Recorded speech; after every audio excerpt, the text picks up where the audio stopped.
ଅସେଇଁ କଳାରେ ଆବୁ ହାତୁ ଆବୁଆ ପରବ ପୁନାଇ।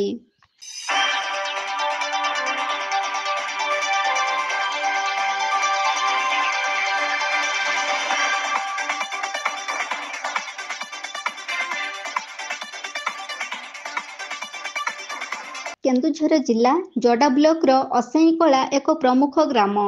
ଏହି ଗ୍ରାମରେ ଅନେକ କିଛି ସଂସ୍କୃତି ପରମ୍ପରା ପୂରି ରହିଛି।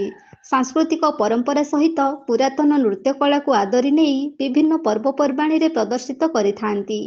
ପୂର୍ବ ସଂସ୍କୃତିକୁ ତାଳ ଦେଇ ନୃତ୍ୟ କଳା ଖୁବ୍ ଆକର୍ଷଣୀୟ ଏବଂ ମନୋରଞ୍ଜନ ଧର୍ମୀ ହୋଇଥିବା ଯୋଗୁଁ ଏହାକୁ ଉପଭୋଗ କରିବା ପାଇଁ ପ୍ରବଳ ଜନଗହଳି ଦେଖିବାକୁ ମିଳିଥାଏ।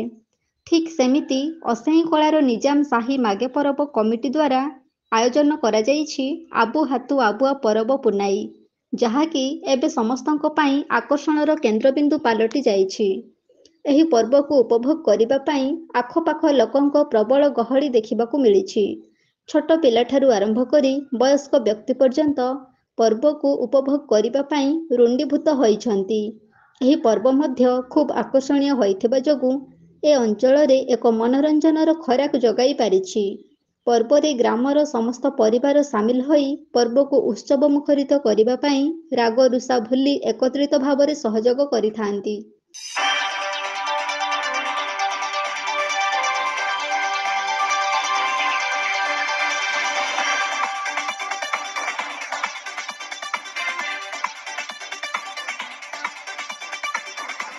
ରାତିର ଅନ୍ଧକାର ପରିବେଶରେ ଆସର ଜମିଯାଇଛି ନୃତ୍ୟ ପସରା। ପାରମ୍ପରିକ ନୃତ୍ୟରେ ବିଭୋର ହୋଇଯାଇଛନ୍ତି ନୃତ୍ୟଶିଳ୍ପୀ। ନୃତ୍ୟକୁ ଉପଭୋଗ କରିବା ପାଇଁ ମଧ୍ୟ ଲୋକମାନଙ୍କ ଗହଳି ଲାଗି ରହିଛି। ଏହି ଦୃଶ୍ୟ ହେଉଛି ଅସେଇଁ କଳାରେ ଅନୁଷ୍ଠିତ ହୋଇଥିବା ଆବୁ ହାତୁ ଆବୁଆ ପରବ ପୁନାଇ। ଏହି ପର୍ବକୁ ଉପଭୋଗ କରିବା ପାଇଁ ଲୋକମାନଙ୍କ ଗହଳି ଲାଗି ରହିଛି।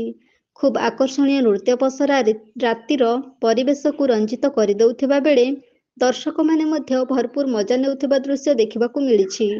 ଏହି ପର୍ବରେ ଦର୍ଶକ ଗହଳି ଲାଗି ରହିଥିବା ଯୋଗୁଁ ଲୋକମାନଙ୍କ ଆବଶ୍ୟକତାର ବ୍ୟବସାୟ ପସରା ମଧ୍ୟ ଖୋଲାଯାଇଛି। ବିଭିନ୍ନ ଦୋକାନ ଖୋଲି ଏକ ମେଳାର ପରିବେଶ ସୃଷ୍ଟି ହୋଇଥିଲା। ଏହି କାର୍ଯ୍ୟକ୍ରମ ସ୍ଥଳୀରେ ଭିନ୍ନ ଭିନ୍ନ ଖାଦ୍ୟର ପସରା ଖୋଲାଯାଇଥିବା ବେଳେ ଲୋକମାନେ ମଧ୍ୟ ଖୁବ୍ ଆଗ୍ରହ ସହକାରେ ମନପସନ୍ଦର ଖାଦ୍ୟ ଖାଇବାରେ ମଜା ନେଉଥାନ୍ତି।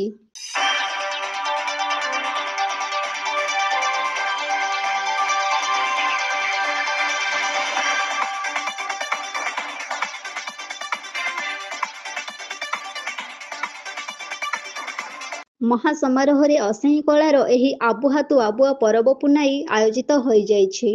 ମାଗେ ପରବ କମିଟି ଦ୍ୱାରା ଆୟୋଜିତ ହୋଇଥିବା ଏହି ପର୍ବ ଖୁବ୍ ଶୃଙ୍ଖଳାର ସହିତ ହୋଇଥିବା ବେଳେ ଆଖପାଖର ଅନେକ ଲୋକଙ୍କ ଜନସମାଗମ ଦେଖିବାକୁ ମିଳିଥିଲା। ତା ସହିତ ଅନେକ ଦୂରଦୂରାନ୍ତରରୁ ମଧ୍ୟ ଦର୍ଶକ ଆସି ଏହି ପର୍ବକୁ ମନଭରି ଉପଭୋଗ କରିଥିବା ନଜରକୁ ଆସିଛି। ସାଂସ୍କୃତିକ ଓ ପରମ୍ପରାର ଏହି କାର୍ଯ୍ୟକ୍ରମକୁ ଖୁବ୍ ଉତ୍ସାହ ସହକାରେ ପୂର୍ବରୁ ପାଳନ କରି ଆସିଥିବା ବେଳେ ଏବର୍ଷ ମଧ୍ୟ ଖୁବ୍ ଜାକଜମକରେ ଏହି ପର୍ବକୁ ପାଳନ କରାଯାଇଛି।